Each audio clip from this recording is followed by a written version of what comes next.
हाय।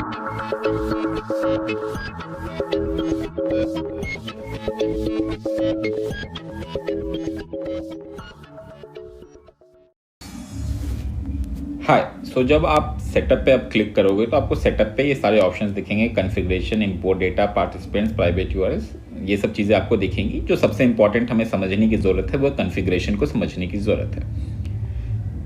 अब जब हम कॉन्फ़िगरेशन पे क्लिक करेंगे तो हमको ये सभी चीज़ें दिखने को मिलेगा।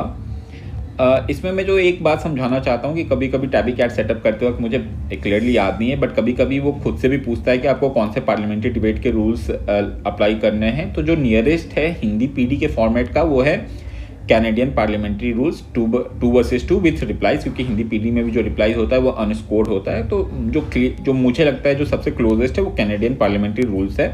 कभी-कभी वो खुद से आपको इनमें से एक रूल सेलेक्ट करने को बोलता है टूर्नामेंट सेटअप करते वक्त, बट अगर नहीं बोले तो फिर हमें करने की ज़रूरत है नहीं। अब कॉन्फ़िगरेशन में आते हैं। जो सबसे इंपॉर्टेंट है वो स्कोर रूल्स है। अब जब मैं स्कोर रूल्स पे क्लिक करूंगा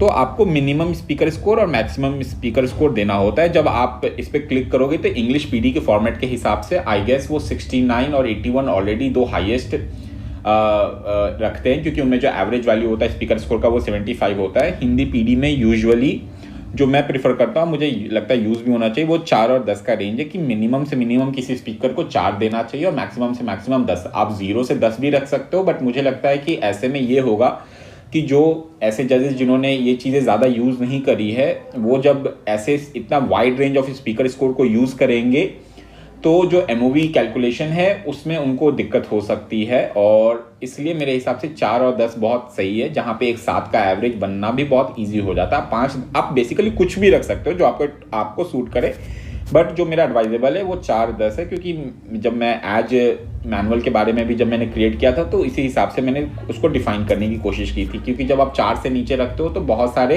एब्रेशंस आने के चांसेस होते हैं। सो मिनिमम स्पीकर स्कोर 4 और मैक्सिमम स्पीकर स्कोर 10। उसके बाद स्पीकर स्कोर स्टेप, बेसिकली इसका मतलब ये होता है कि क्या किसी जज के पास ये फ्रीडम होनी चाहिए कि वो 6.5, 7.5, 8.5 इस तरीके का स्पीकर स्कोर स्टेप दे सके। आप वो कर भी सकते हो और नहीं भी कर सकते हो। यूजुअली जो मैं सजेस्ट करूंगा कि आप नहीं करो और इसको 1.0 ही रखने दो। क्यों ऐसा करने दो आप? ये इसलिए करने दो क्योंकि कभी कभी क्या होगा कि जो जजेस होंगे अगर उन्होंने 6.5 और मान लीजिए किसी एक स्पीकर को 6.5 दिया लेकिन बाकी सारे स्पीकर्स को होल नंबर में ही दिया, तो जो MOV बनेगा, क्योंकि जो टैबीकैट का रूल है वो यह है कि वो स्पीकर स्कोर के बेसिस पे MOV डिसाइड करता है, ना कि MOV के बेसिस पे स्पीकर स्कोर। लेकिन जो हम जजेस को इंस्ट्रक्ट करते हैं वो ये करते हैं कि पहले आप MOV तय कीजिए और फिर उसके हिसाब से स्पीकर स्कोर को तय कीजिए।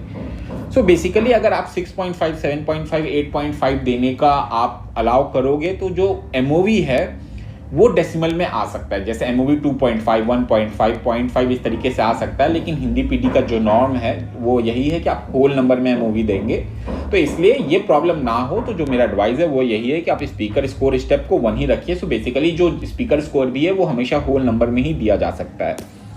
मैक्सिमम मार्जिन का यहाँ मतलब है कि कितना MOV हो सकता है, क्योंकि हिंदी पीडी में विंस के बाद सबसे क्रिटिकल MOV है और जो अब इस्टेब्लिश नॉर्म है वो 1 से 5 का है। तो जो मैक्सिमम मार्जिन है वो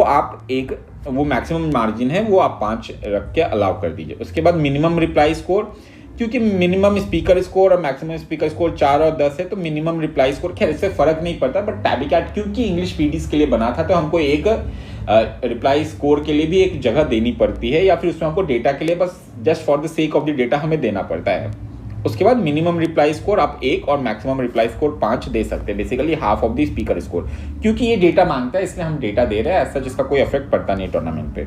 अगेन रिप्लाई स्कोर स्टेप आप चाहे तो 0.5 रहने दे सकते हैं और आप चाहे तो 1 भी रहने दे सकते हैं। अगेन इसका मतलब यही कि क्या रिप्लाई स्कोर 3.5, 4.5 ऐसा हो सकता है या नहीं हो सकता है। मार्जिन इंक्लूड्स डिसेंटर्स, इसका मतलब ये है कि मान लीजिए अगर 3 जजेस बैठे हैं और उन 3 जजेस ने मान लीजिए स्पीकर स्कोर कुछ इस तरीके से दिया कि मान लीजिए 2 ने 1-1 MOV से जिताया और 1 ने 3 MOV से हरा दिया, तो बेसिकली जो उसका जीतने वाली टीम जो 2-1 से उस मैच को जीत रही है उसका जो नेट MOV बनेगा वो -1 बनेगा। और हिंदी पीडी में इनफैक्ट मुझे लगता है इंग्लिश पीडीज में भी इस तरीके से होता नहीं है, क्योंकि जो जीता है उसके MOV तो पॉजिटिव आना ज़रूरी है ना। तो इसलिए जो मार्जिन इंक्लूड्स डिसेंटर है उसको चेक मत कीजिएगा। तो इससे क्या होगा कि जो टीम 2-1 से जीती है उसकी सिर्फ पॉजिटिव एमओवी काउंट होगी और वो 2 एमओवी से उस मैच को जीत रही होगी। आप चाहे तो इसको इंक्लूड कर सकते हैं, लेकिन अगेन आपको टीम को क्लैरिटी देना होगा और बहुत समझाना होगा। इतने कॉम्प्लिकेशन में जाने से बढ़िया है कि आप मार्जिन इंक्लूड्स डिसेंटर को चेक ही मत कीजिएगा, अभी आपको जैसा दिख रहा है वैसा ही रहने दीजिएगा।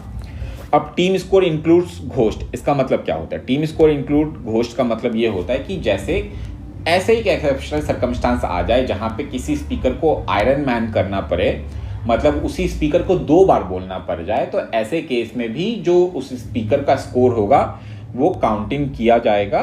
तो इसलिए basically team score include ghost पे भी आपको टिक करके रखना है। और टैबिकैट बहुत इंट्यूटिव है, वो हर जगह नीचे आपको एक्सप्लेनेशन भी दे रहा होता है, but just for the ease of things मैं ये वीडियो बना रहा हूँ। So if checked all speaker scores including for duplicate speeches will be counted for team score. So basically जब स्पीकर स्कोर पे अगर बात चली जाए टाई ब्रेक करने के लिए, तो अगर किसी इंसान ने 2 बार स्पीच दी है तो उसका वो नंबर काउंट होगा टीम के पर्सपेक्टिव में। सो बेसिकली अगर मैं स्पीच दे रहा हूँ, मेरा पार्टनर फॉर सम रीज़न नहीं और मैंने ही पीएम डीपीएम स्पीच दी और मुझे टोटल मिला के 14 पॉइंट्स मिले दोनों स्पीचेस मिला के, तो वो 14 काउंट होगा, जो कि लॉजिकल है, काउंट होना चाहिए।